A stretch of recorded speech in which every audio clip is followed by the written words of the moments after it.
Welcome to wishful ಅಡುಗೆ ಮನೆ. ನೋಡಿ, ಇವತ್ತು ಕಡಲೆಬೇಳೆನ ತೊಗೊಂಡಿದ್ದೀನಿ. ಕಡಲೆಬೇಳೆಯಿಂದ ಒಂದು ಹೆಲ್ದಿಯಾಗಿರೋ ರೆಸಿಪಿನ ಮಾಡೋಣ. ಲಂಚ್ ಬಾಕ್ಸಿಗೆ ಬೇಕಾದರೂ ಆಗುತ್ತೆ, ಸಂಜೆ ಟೈಮ್ ಬೇಕಾದರೂ ತಿನ್ಕೊಬೋದು. ನೋಡಿ, ಕಡಲೆಬೇಳೆನ 2 ಅವರ್ ಮುಂಚೆ ನೆನೆಸಿಟ್ಟಿದ್ದೆ. ನಿಮ್ಗೇನಾದ್ರು ಇನ್ನೂ ಬೇಗ ಬೇಕಂದರೆ ಬಿಸಿನೀರಲ್ಲಿ ನೆನೆಸ್ಕೊಬೋದು. ಇವಾಗ ಇದರಲ್ಲಿರೋ ನೀರನ್ನು ತಕ್ಕೊಳ್ಳೋಣ. ನೋಡಿ, ನೀರನ್ನು ತೆಗೆದಿದ್ದೀನಿ. ಇವಾಗ ನೋಡಿ, ಈ ಕಡಲೆಬೇಳೆನ ಒಂದು ಮಿಕ್ಸಿ ಜಾರಿಗೆ ಹಾಕ್ಕೊಳ್ಳೋಣ. ನೀವು ಕಡಲೆಬೇಳೆನ ರಾತ್ರಿನೇ ನೆನೆಸ್ಬೇಕು ಅಂತ ಏನಿಲ್ಲ, ಬೆಳಗ್ಗೆ ನೆನೆಸಿದ್ರೂ ಸಾಕಾಗತ್ತೆ.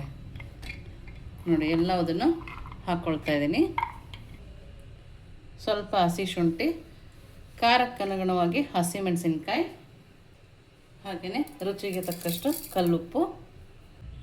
ನೋಡಿ, ಇದಕ್ಕೇ ಸ್ವಲ್ಪ ಬೆಳ್ಳುಳ್ಳಿ, ಇಷ್ಟನ್ನು ಹಾಕಿ ತರಿಯಾಗಿ ರುಬ್ಕೊಂಬರೋಣ. ಜಾಸ್ತಿ ಸಣ್ಣಗಾಗಬಾರ್ದು ಮತ್ತು ನೀರನ್ನು ಕೂಡ ಹಾಕಬಾರ್ದು, ಹಾಗೆಯೇ ರುಬ್ಕೊಂಬರೋಣ. ನೋಡಿ, ಈ ಥರ ರುಬ್ಕೊಂಬಂದಿದ್ದೀನಿ. ಇದನ್ನು ಒಂದು ಪ್ಲೇಟಿಗೆ ಹಾಕೋಣ.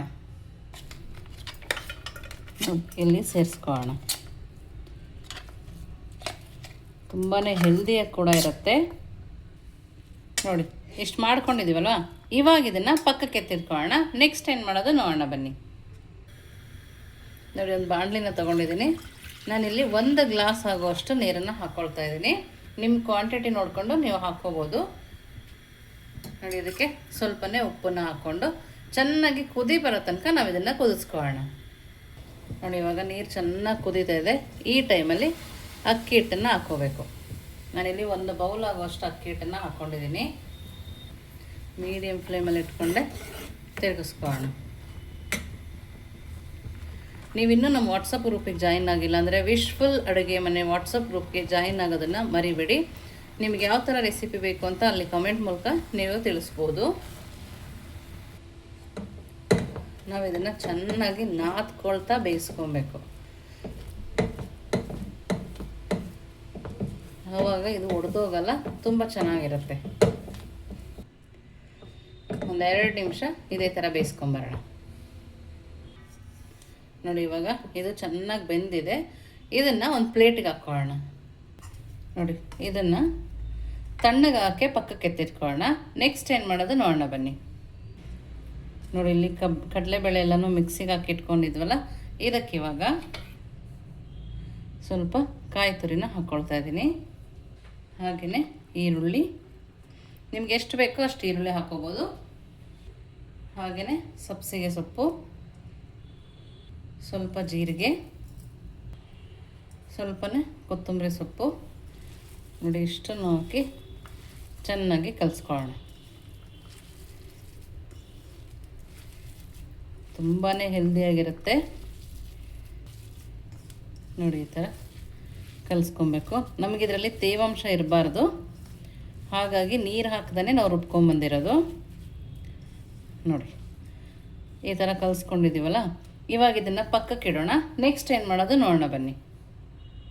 ನೋಡಿ, ಒಂದು ಮಿಕ್ಸಿ ಜಾರ್ನ ತೊಗೊಂಡು ನಿಮಗೆ ಎಷ್ಟು ಚಟ್ನಿ ಬೇಕೋ ಅಷ್ಟು ಕಾಯಿ ತುರಿನ ಹಾಕ್ಕೊಳ್ಳಿ. ನಾನಿಲ್ಲಿ ದೊಡ್ಡ ಸ್ಪೂನಲ್ಲಿ 3ರಿಂದ 4 ಸ್ಪೂನ್ ಹಾಕ್ಕೊಳ್ತಾ ಇದ್ದೀನಿ. ಹಾಗೆಯೇ 1-2 ಇಡಿ ಆಗುವಷ್ಟು ಕಡಲೆನ ಹಾಕ್ಕೊಂಡಿದ್ದೀನಿ. ಸ್ವಲ್ಪನೇ ಬೆಳ್ಳುಳ್ಳಿ, ಹಾಗೆಯೇ ಹಸಿಮೆಣಸಿನ್ಕಾಯಿ, ಸ್ವಲ್ಪ ಶುಂಠಿ, ಸ್ವಲ್ಪ ಕೊತ್ತಂಬರಿ ಸೊಪ್ಪು. ಇದಕ್ಕೆ ಸ್ವಲ್ಪ ನೀರು ಹಾಕಿ ಚಟ್ನಿ ಹದಕ್ಕೆ ರುಬ್ಕೊಂಬರೋಣ. ನೋಡಿ, ಇದಕ್ಕೆ ರುಚಿಗೆ ತಕ್ಕಷ್ಟು ಉಪ್ಪನ್ನು ಹಾಕೋಣ. ಹಾಗೆಯೇ ಇದಕ್ಕೆ ಸ್ವಲ್ಪ ನೀರು ಹಾಕಿ ರುಬ್ಕೊಂಬರೋಣ. ನೋಡಿ, ಸೂಪರಾಗಿರೋ ಚಟ್ನಿ ಕೂಡ ರೆಡಿ ಇದೆ. ಇದನ್ನು ಪಕ್ಕಕ್ಕೆ ಇಡೋಣ. ನೆಕ್ಸ್ಟ್ ಏನು ಮಾಡೋದು ನೋಡೋಣ ಬನ್ನಿ. ನೋಡಿ, ಈಗ ಸೂಪರಾಗಿರೋ ಚಟ್ನಿ ರೆಡಿ ಇದೆ. ಇದನ್ನು ಪಕ್ಕಕ್ಕೆ ಎತ್ತಿಟ್ಟು ನೆಕ್ಸ್ಟ್ ಏನು ಮಾಡೋದು ನೋಡೋಣ ಬನ್ನಿ. ನೋಡಿ, ಇವಾಗ ನಾವು ಅಕ್ಕಿ ಹಿಟ್ಟನ್ನು ಬೇಯಿಸ್ಕೊಂಬಂದ್ವಲ್ಲ, ಅದನ್ನು ಸ್ವಲ್ಪ ಕೈಯನ್ನು ಒದ್ದೆ ಮಾಡಿಕೊಂಡು ಈ ಥರ ಚೆನ್ನಾಗಿ ನಾದಬೇಕು. ನಾದೋದ್ರಿಂದ ತುಂಬ ಚೆನ್ನಾಗಿ ಬರುತ್ತೆ, ಸಾಫ್ಟಾಗಿರುತ್ತೆ. ನೋಡಿ, ಈ ಥರ ಚೆನ್ನಾಗಿ ನಾದ್ಕೊಬೇಕು. ಒಂದು ಸರಿ ಕೈನ ಒದ್ದೆ ಮಾಡಿಕೊಂಡು ನಾದ್ಬೋದು. ಇನ್ನೊಂದು ಸರಿಗೆ ಸ್ವಲ್ಪ ಎಣ್ಣೆನ ಸರುಕೊಂಡು ನಾದ್ಕೊಳ್ತಾ ಇದ್ದೀನಿ. ನೋಡಿ, ಈ ಥರ ಇನ್ನೂ ಸ್ವಲ್ಪ ಒಂದು 5 ನಿಮಿಷ ಚೆನ್ನಾಗಿ ನಾದ್ಕೊಂಬರೋಣ. ನೋಡಿ, ಇಷ್ಟು ಸಾಫ್ಟ್ ಆಗೋ ತನಕ ನಾವು ಚೆನ್ನಾಗಿ ನಾದ್ಕೋಬೇಕು. ಇದರಲ್ಲಿ ಸ್ವಲ್ಪನೂ ಗಂಟಿರಬಾರ್ದು. ಇವಾಗ ಈ ಥರ ಉಂಡೆಗಳನ್ನ ಮಾಡ್ಕೊಳ್ಳೋಣ. ನೋಡಿ ಈ ಥರ ಮಾಡ್ಕೋಬೇಕು. ನೋಡಿ ಈ ಥರ ಮಾಡ್ಕೊಳ್ಳೋಣ. ನೋಡಿ ಎಲ್ಲದನ್ನು ಈ ಥರ ಮಾಡ್ಕೊಂಡಿದ್ದೀನಲ್ಲ, ಇದನ್ನು ಪಕ್ಕಕ್ಕೆ ಎತ್ತಿಟ್ಟು ನೆಕ್ಸ್ಟ್ ಏನು ಮಾಡೋದು ನೋಡೋಣ ಬನ್ನಿ. ನೋಡಿ ಇಲ್ಲಿ ಇಡ್ಲಿ ಪ್ಲೇಟ್ನ ತೊಗೊಂಡಿದ್ದೀನಿ. ಇದಕ್ಕೆ ಸ್ವಲ್ಪ ಎಣ್ಣೆನ ಹಚ್ಕೊಂಡು ಪಕ್ಕಕ್ಕೆ ಎತ್ತಿಟ್ಕೊಳ್ಳೋಣ. ಹಾಗೆಯೇ ಇಲ್ಲಿ ಒಂದು ಒಬ್ಬಟ್ಟು ಶೀಟ್ ತೊಗೊಂಡಿದ್ದೀನಲ್ಲ, ಇದಕ್ಕೂ ಸಹ ಎಣ್ಣೆನ ಹಚ್ಕೊಳ್ಳೋಣ. ನೋಡಿ ಇವಾಗ ನಾವು ಒಂದೊಂದು ಉಂಡೆಗಳನ್ನ ಮಾಡ್ಕೊಂಡಿದ್ವಲ್ಲ, ಅದನ್ನು ಜಾಸ್ತಿ ದಪ್ಪನೂ ಮಾಡಬಾರ್ದು, ಜಾಸ್ತಿ ಸಣ್ಣನೂ ಮಾಡಬಾರ್ದು. ಆ ಹದದಲ್ಲಿ ನಾವು ಇದನ್ನು ತಟ್ಕೋಬೇಕು.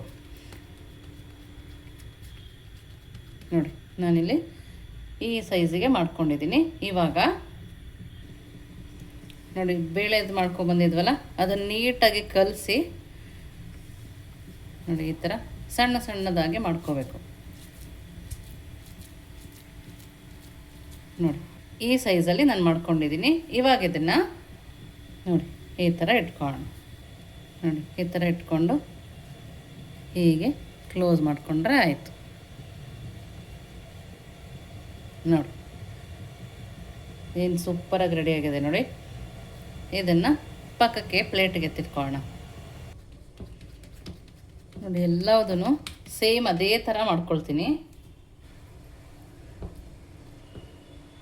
ನೋಡಿ ಜಾಸ್ತಿ ಶ್ರಮ ಇಲ್ಲದೆ ಮಾಡ್ಕೋಬೋದು. ನೋಡ್ತಿದ್ದೀರಲ್ಲ, ಎಲ್ಲದೂ ಇದೇ ಥರ ಮಾಡಿಕೊಂಡು ನೆಕ್ಸ್ಟ್ ಏನು ಮಾಡೋದು ನೋಡೋಣ ಬನ್ನಿ. ನೋಡಿ ಎಲ್ಲ ಮಾಡ್ಕೊಂಡಾದ್ಮೇಲೆ ನಾವು ಮೊದಲೇ ಎಣ್ಣೆ ಹಚ್ಕೊಂಡ್ಬಂದಿದ್ವಲ್ಲ, ಅದರಲ್ಲಿ ಇದನ್ನು ಈ ಥರ ನೀಟಾಗಿ ಮತ್ತೊಂದು ಸರಿ ಕವರ್ ಮಾಡಿ ಇಟ್ಕೊಳ್ಳೋಣ. ನೋಡಿ